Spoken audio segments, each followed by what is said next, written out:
The tourney that Lord Redwyn had proposed to celebrate the completion of the Dragon Pit was finally held at midyear. Lists were raised in the fields west of the city walls between the Lion Gate and the King's Gate, and the jousting there was said to be especially splendid. Lord Redwyn's eldest son, Sir Robert, showed his prowess with a lance against the best the realm had to offer, whilst his brother Rickard won the squires' tourney and was knighted on the field by the king himself, but the champion's laurels went to the gallant and handsome Sir Simon Dondarrion of Blackhaven, who won the love of the commons and queen alike when he crowned Princess Daenerys as his queen of love and beauty. No dragons had been settled in the Dragon Pit as yet, so that colossal edifice was chosen for the site of the tourney's grand melee, a clash of arms such as King's Landing had never seen before. 77 knights took part, in 11 teams. The competitors began ahorse, but once enhorsed continued on foot, battling with sword, mace, axe, and morningstar. When all the teams but one had been eliminated, the surviving members of the final team turned on one another, until only a single champion remained. Though the participants bore only blunted tourney weapons, the battles were hard-fought and bloody, to the delight of the crowds. 2 men were killed, and more than 20 wounded.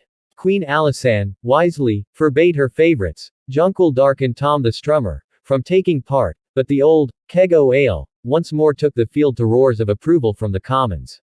When he fell, the small folk found a new favorite in the upjumped squire Sir Harry's hog, whose house name and pig's head helm earned him the style of Harry the Ham.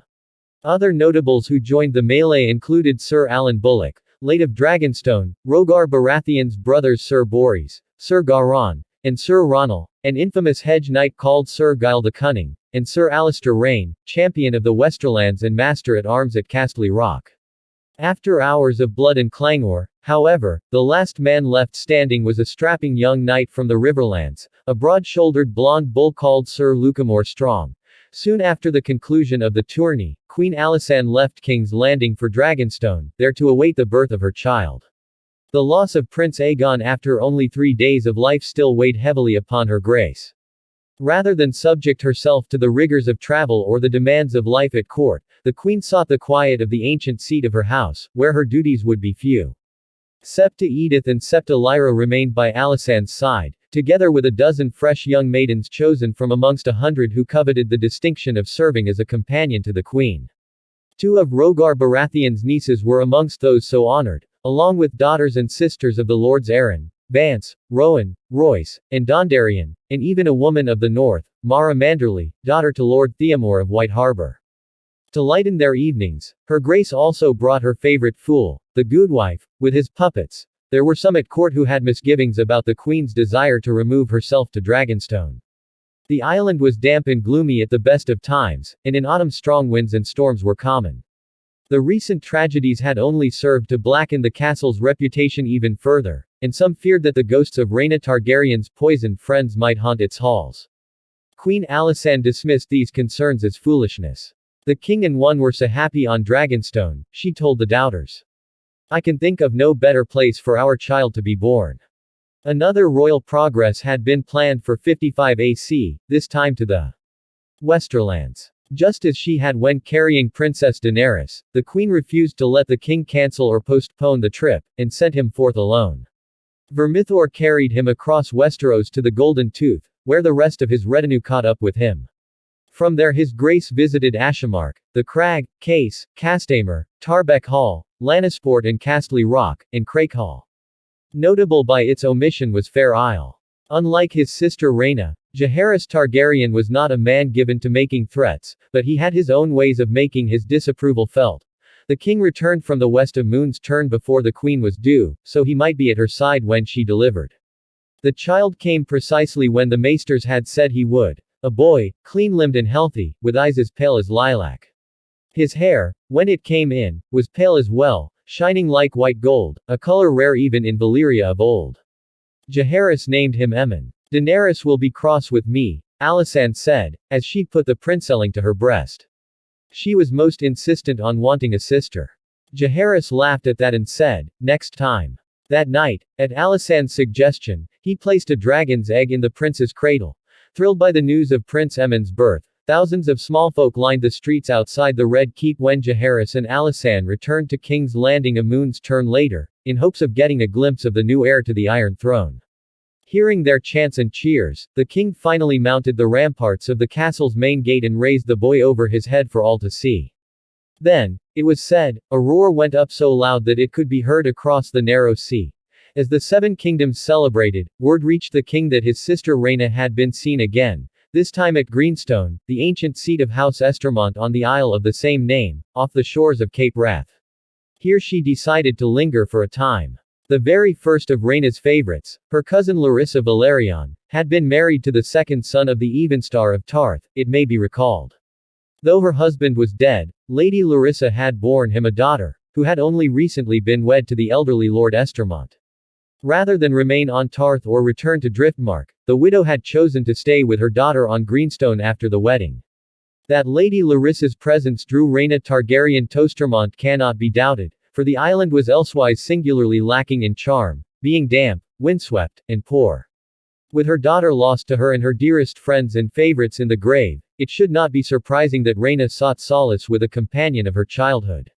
It would have surprised, and enraged, the queen to know that another former favorite was passing close to her at that very moment. After stopping at Pentos to take on supplies, Alys Westhill and her son Chaser had made their way to Tyrosh, with only the narrowest part of the narrow sea betwixt them and Estermont. The perilous passage through the pirate-infested waters of the Stepstones lay ahead, and Lady Alys was hiring crossbowmen and sellswords to see her safely through the straits to open water, as many a prudent captain did.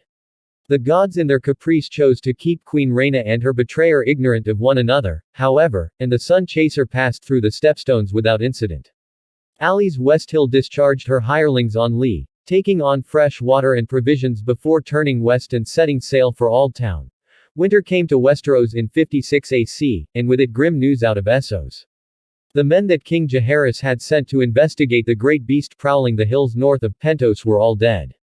Their commander, Sir Willem the Wasp, had engaged a guide in Pentos, a local who claimed to know where the monster lurked. Instead, he had led them into a trap, and somewhere in the Velvet Hills of Andalos, Sir Willem and his men had been set upon by brigands. Though they had given a good account of themselves, the numbers were against them, and in the end they were overwhelmed and slain. Sir Willem had been the last to fall, it was said. His head had been returned to one of Lord Rhaego's agents in Pentos.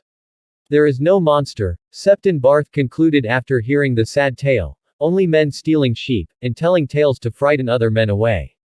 Miles Smallwood, the king's hand, urged the king to punish Pentos for the outrage, but Jaehaerys was unwilling to make war upon an entire city for the crimes of some outlaws. So the matter was put to rest, and the fate of Sir Willem the Wasp was inscribed in the White Book of the Kingsguard. To fill his place, Jaehaerys awarded a white cloak to Sir Lucamore Strong, the victor of the great melee in the Dragon Pit. More news soon came from Lord Rhaego's agents across the water. One report spoke of a dragon being displayed in the fighting pits of Astapor on Slaver's Bay, a savage beast with shorn wings the slavers set against bulls, cave bears, and packs of human slaves armed with spears and axes, whilst thousands roared and shouted. Septon Barth dismissed the account at once. A wyvern, beyond a doubt, he declared. The wyverns of Sothorios are oft taken for dragons by men who have never seen a dragon. Of far more interest to the king and council was the great fire that had swept across the disputed lands a fortnight past. Fanned by strong winds and fed by dry grasses, the blaze had raged for 3 days and 3 nights, engulfing half a dozen villages and one free company, the adventurers, who found themselves trapped between the onrushing flames and a Tyroshi host under the command of the Archon himself. Most had chosen to die upon Tyroshi spears rather than be burned alive. Not a man of them had survived. The source of the fire remained a mystery. A dragon, Sir Miles Smallwood declared. What else could it be? Rhaego Draz remained unconvinced. A lightning strike, he suggested. A cookfire. A drunk with a torch looking for a whore. The king agreed. If this were Balerion's doing, he would surely have been seen. The fires of Essos were far from the mind of the woman calling herself Alys Westhill in Aldtown. Her eyes were fixed upon the other horizon, on the storm-lashed western seas. Her son Chaser had come to port in the last days of autumn, yet still she lingered at dockside as Lady Alys searched for a crew to sail her. She was proposing to do what only a handful of the boldest mariners had ever dared attempt before, to sail beyond the sunset in search of lands undreamed of, and she did not want men aboard who might lose heart, rise up against her, and force her to turn back. She required men who shared her dream, and such were not easily found, even in Aldtown. Then as now, ignorant smallfolk and superstitious sailors clung to the belief that the world was flat and ended somewhere far to the west. Some spoke of walls of fire and boiling seas, some of black fogs that went on forever, some of the very gates of hell. Wiser men knew better. The sun and moon were spheres, as any man with eyes could see. Reason suggested that the world must be a sphere as well, and centuries of study had convinced the archmaesters of the conclave there could be no doubt of that. The dragon lords of the freehold of Valyria had believed the same, as did the wise of many distant lands, from Karth to Yt to the Isle of Leng. The same accord did not exist as regards the size of the world.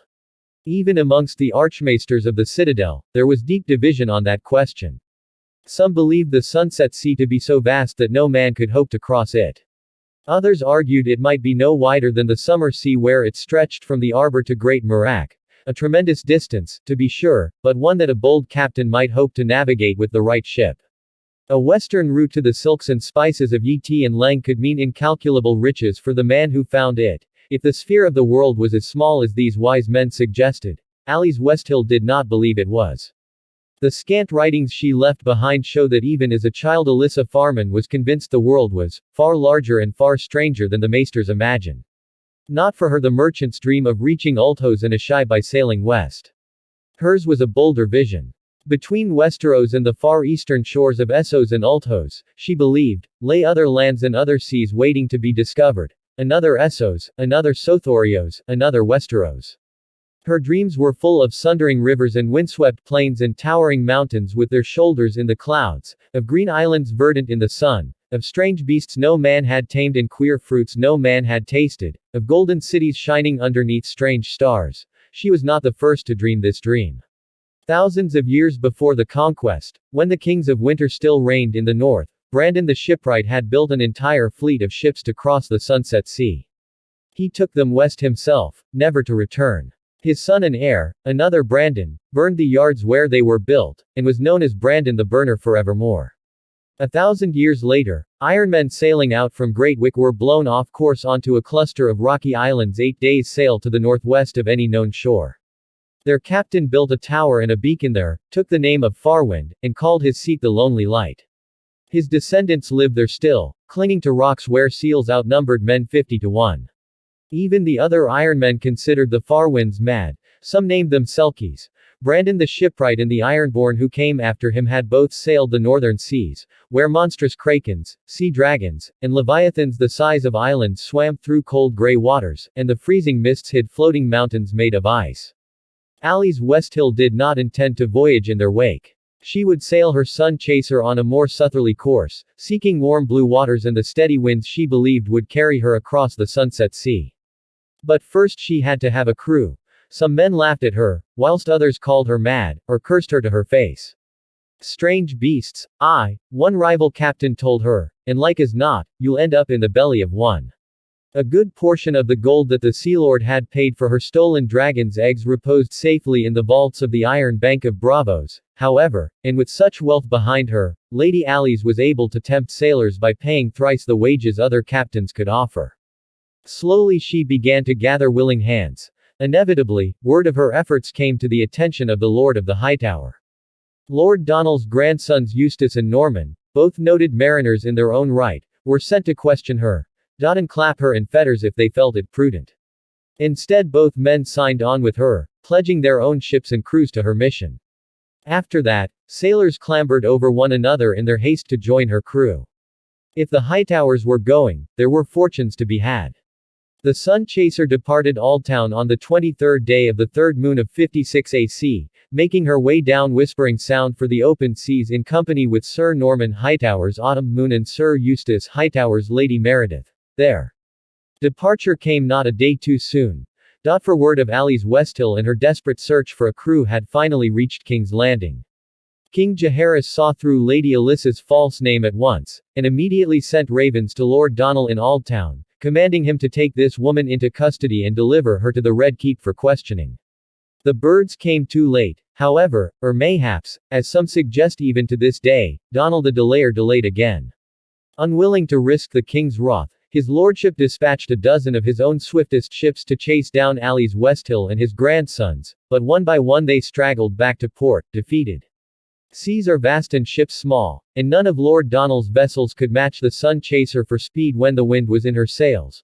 When word of her escape reached the Red Keep, the king pondered long and hard on chasing after Alyssa Farman himself. No ship can sail as swiftly as a dragon flies, he reasoned, mayhaps Vermithor could find her where Lord Hightower's ships could not. The very notion terrified Queen Alysanne, however. Even dragons cannot stay aloft forever, she pointed out, and such charts as existed of the Sunset Sea showed neither islands nor rocks to rest upon. Grand Maester Benefer and Septon Barth concurred, and against their opposition, his grace reluctantly put the idea aside.